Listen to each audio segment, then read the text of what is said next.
to be based on Escape the Echo Chamber by Nugent. So in Escape the Echo Chamber, Nugent highlights how echo chambers trap people by cutting them off from the outside ideas, and then he also talks about how understanding the difference between an echo chamber and an epistemic bubbles is a key way of finding a breakout. So for definitions, echo chambers. So this definition is actually from his article, and he talks about how echo chamber is a social structure from which other relevant voices have been actively disregarded. Now an example to this is, in some religious communities, members are encouraged to trust only official doctrine and reject outside criticism, such as only trusting church narrative about Joseph Smith while dismissing external historical account. And then for epistemic bubble, it's a phenomenon wherein outside voices are disregarded, and it happens by a purposeful act. Like an example to this can be the Amish people, wherein they choose to seclude themselves from any social media, hence they're not informed. In a sense, like Amish people are being seen right now, they say no to any type of technologies. So differences between an echo chamber and an epistemic bubble, I'm going to base this on the article. It's going to be echo chamber and then an epistemic bubble.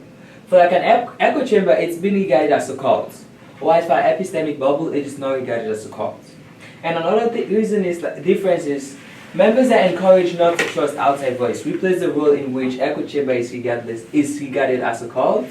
And then for like an epistemic bubble, members merely disregard opposite views. In the sense, for like the Amish people, they see all these things, and then there are some Amish that decide to like change. Like you see and then realize how much technology is making life better, and then they decide to change their life. And then some just stays the same way. So they actually see the opposite side of it and then choose to listen or not listen. Mostly they don't listen though.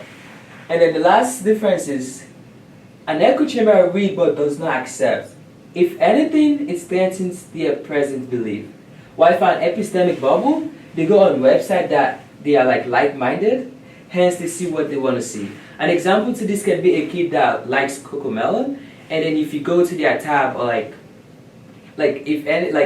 they want to listen to is CoComelon. Let's say you go to their feed on their tablets, maybe on YouTube or on Google, all you're gonna see is CoComelon, and that's because they go on website that they are like-minded. And then irrationality in echo chambers. First point is Nugent argues that echo chambers is irrational because they are cult-like in nature. Another irrationality is members rely on trust within their groups and view outsiders with suspicion. And it just ties into one another, because the fact that you just want this particular person to put your trust in this certain domain and look at outsiders as a suspicion, that just shows it's given cult-like. And then lastly, they become intellectually trapped, in the sense, if you have certain amount of people that you have to trust, that means you're intellectually trapped. You don't necessarily hear outside word or voices from the outside. And then, so the root cause of this can be because they've been misinformed about where to place your trust. Why is it difficult for individuals to escape echo chamber? So my first point, due to being raised and educated in an echo chamber system. Or another one is gives too much focus to information they encounter first, and this can be because they learn to learn information first. And another one is fear that everything that they grew up with believing might be false. And I can also relate this one to exchange students or international students living different background. I'm from Sierra Leone, West Africa, and coming to the US. It's just different, different culture, different weather, and just think about how I've been raised and educated in a different background, and coming here it's totally different. I gotta fit in or maybe get acclimated to what's here, and it's difficult. And also gives too much focus to information we encounter first. I'm in nursing school, there are things we learn in nursing school, and then when you go to the hospital, you just contradict, and then you don't know what to do because you learn these things first in class, and then when you go to the nursing homes, it's totally different. So Nugent's strategy for breaking out of an echo chamber. Nugent proposes that individuals in an echo chamber should adopt the brain of a cognitive newborn baby. In this sense, he's asking us to leave whatever we've grown up with, whatever influence we have, and just try new things. And hopefully we can develop trust by doing that. And then he also uses the term social reboot, wherein he's asking us to trust and trust freely. And it's so irrational to the world we live today, like people can just trust and trust freely. It doesn't just work in our generation. And then wherein like acts like a new cognitive baby, like I've lived 16 years of my life in Sierra Leone.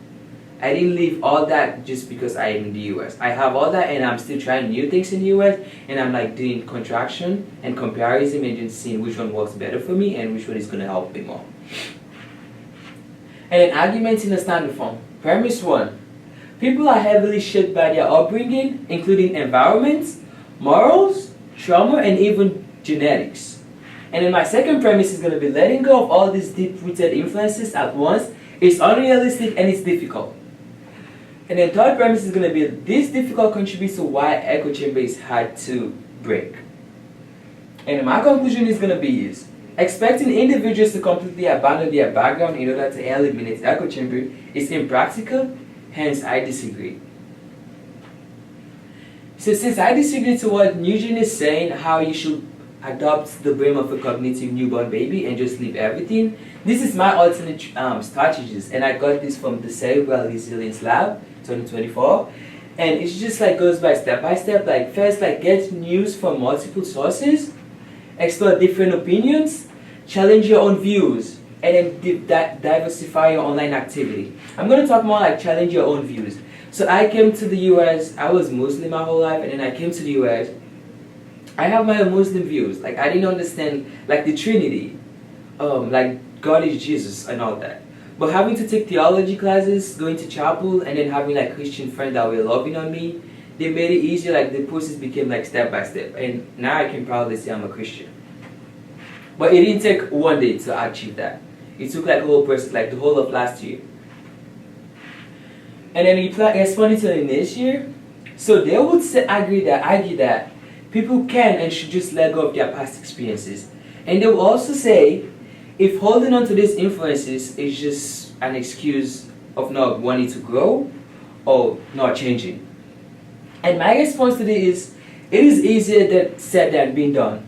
Like our beliefs are shaped by deep-rooted experiences and even biology, like genetics.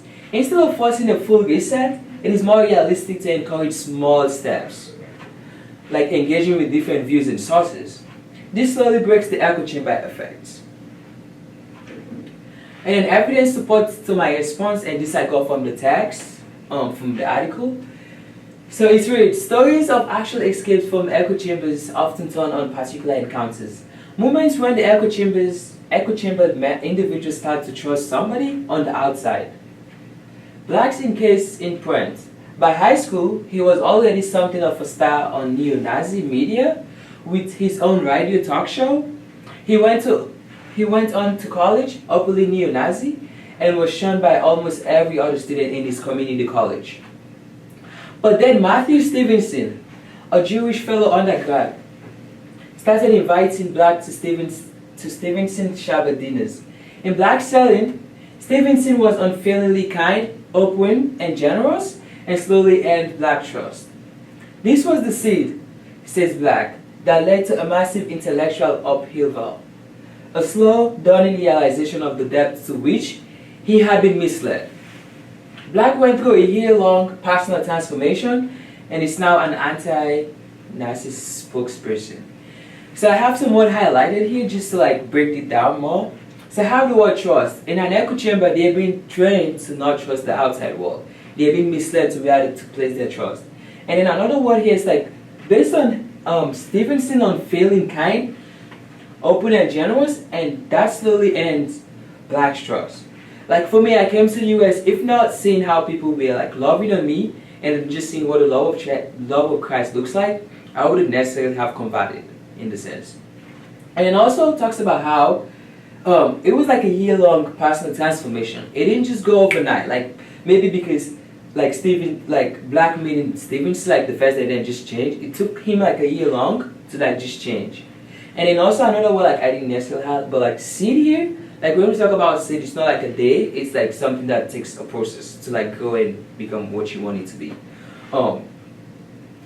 And this is my references, and thank you so much. And hopefully after listening to this, I've convince you that an echo chamber, you don't just break through out of it in a day or by following Nugent's strategy of like adopting a new cognitive brain or like just letting go of everything. It's a process. Just like Black, it took him like a year long. Like for me, it took me like my whole freshman year to like just convert. It's just a step to step, and having people that can walk through you is good. Thank you. Stop.